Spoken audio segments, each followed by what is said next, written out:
In this episode, you'll hear my opinion on Gromara, and I'll tell you if she's worth building or if it's better to skip.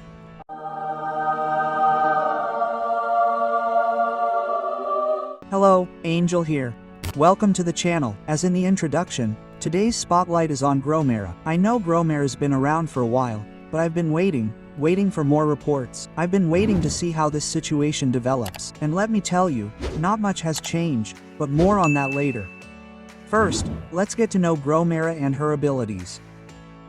Let's see what she brings to us. The first ability, Flesh Rend, deals magic damage to the selected legion. It has a damage ratio of 1800 and grants that hero's legion a 10% bonus to the hero's ability damage. The bonus is removed when any hero in the legion uses the rage ability. Here we have a classic example of synergy, familiar from this one, for example. It's the exact same effect. Here, we have 15%. In Gromara's case, we have 10% of that percentage. We have 10% from the first skill. So the damage is quite high. The highest so far of any mage, but mages don't live by damage alone. Let's move on to skill number 2. Skill number 2, Summon Shadows. This is a garrison skill. Besides, Gromara has a garrison skill tree, so we'll give 0 for this open field skill here. Let's move on to skill number 3, Bone Talisman. Legion gains 20% defense and ignores 20% of enemy attacks. We have very defensive skills here. I think mages would probably prefer something more aggressive. Sure, such defensive stats are also useful, but we know perfectly well that with high defense, we won't quickly deal with the enemy. So, the skill is okay, but it's not outstanding. Let's move on to skill number 4. Here we have Blood Prayer. Legion deals 15% more damage than the hero's skills. Dealing damage with magic skills has a 50% chance of increasing the magic attack of the given legion by 5% for 5 seconds. The maximum number of stacks is 5 by 5 equals plus 25% attack. This skill is certainly more interesting than the previous one. We have 15% hero skill damage and 25% attack, so we have a total of 40% stats. Of course, we need to stack this attack first. And to do that, we need to deal magic damage. At this point, Jan Ming deals magic damage the fastest, dealing it every 2 seconds.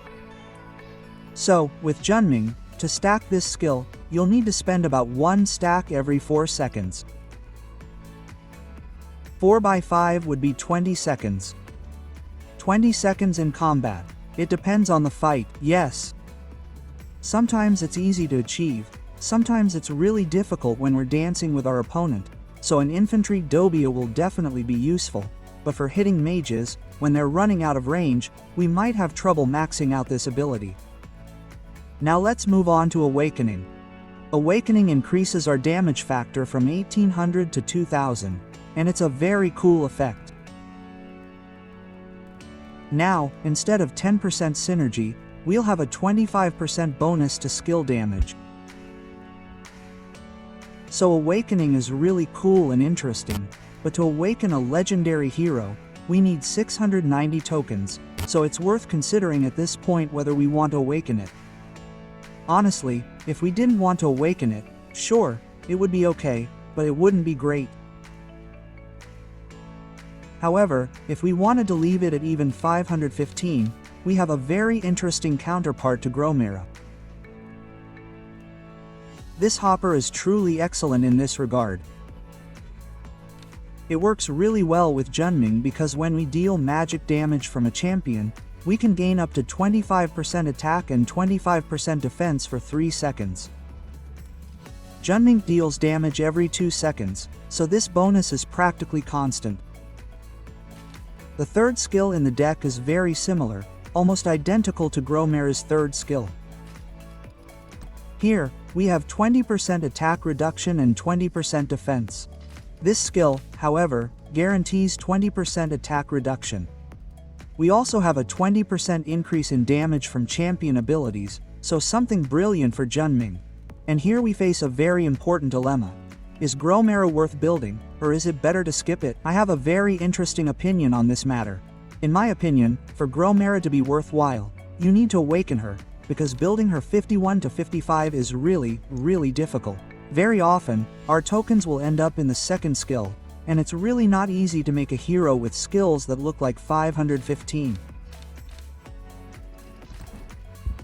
However, in the case of Thaleia, the fourth skill is for rally, so we can skip it.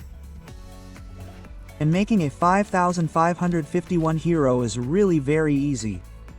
And making a 5551 hero is practically half the price of awakening one, so we can practically make two 5551 heroes for the cost of one awakened hero. So if you already have decks in your lineup, I could generally skip Gromara. I'd tell you not to make Gromara, unless you can awaken it, in which case, of course, then it'll be better than the deck. However, in the case of 515, I still think it will be really difficult to make, and I'd lean towards the deck. Besides, mages have a really wide selection of heroes, and sooner or later you'll have to bench someone. For example, I have 1, 2, 3, 4, 5, 6, 7, 8 heroes on a normal account. When you main mages, you'll probably also have Lilia, Magrat, and Zejda, so you have 11 heroes at this point. And to field 5 legions, you only need 10 of these heroes. So, in my case, Gromara would be 12, so I absolutely don't need Gromara here. Instead of making Gromara, which will be 5, maybe 7% better than Thaleia, I'd rather use these tokens to upgrade Kuma, to upgrade Laquan, than to make a 12th mage hero. So, in short, my opinion is, instead of making Gromara as a 12th mage, it's better to make infantry heroes. If you already have infantry heroes, you can make one cavalry legion to throw into your grouped army. And your team will definitely benefit greatly from this as well. So I think your tokens won't be wasted if you skip the Gromara and make yourself an infantry or cavalry hero. However, if you want to make it, yes, you want to have that 5% better mage march, you'll probably want a talent tree. The talent tree is classic, I'd say. We're going to the skill tree. Here I recommend taking this talent. Of course, we're taking all the talents that increase skill damage. You'll probably be playing Gromara with Junming, so you don't need this talent, because Junming doesn't go berserk. And in this case, it's better to take Spirit of Rage, an additional 20 points of rage. On the left side, we have a magic tree. Of course, we don't go to the open field in the middle, because those talents won't work well for us. The magic tree side is also classic. We have HP here. Of course, you can take March Speed here if you feel you're very slow. I chose this one for extra rage. We're further increasing the damage from hero abilities. And the last talent goes to Magic Maelstrom, as neither Gromara nor Junming will benefit from this talent. Regarding the artifact for Gromara, Gromara doesn't have an artifact specifically for her. The artifact for the new pair is dedicated to Junming, so if you're playing Junming, you really need this artifact. And I wholeheartedly recommend Junming. However, if by some miracle you split Gromara from Junming, then you can give her any artifact you want. It could be Phoenix Eye, Arbona, whatever you have. As I said, Dragon's Fate is an artifact for Junming, not Gromara. The same applies to the new pet. Flame Manticore is also a pet for Junming, not necessarily Gromara. This pet will also work quite well with Tohar, but she'll be best against Junming. Gromara also doesn't have a dedicated pet. So, to summarize, Gromara doesn't have a pet or artifact of her own. If you have those 5 mage marches, you really don't need to make her. Of the G4 mage heroes, I recommend making Junming.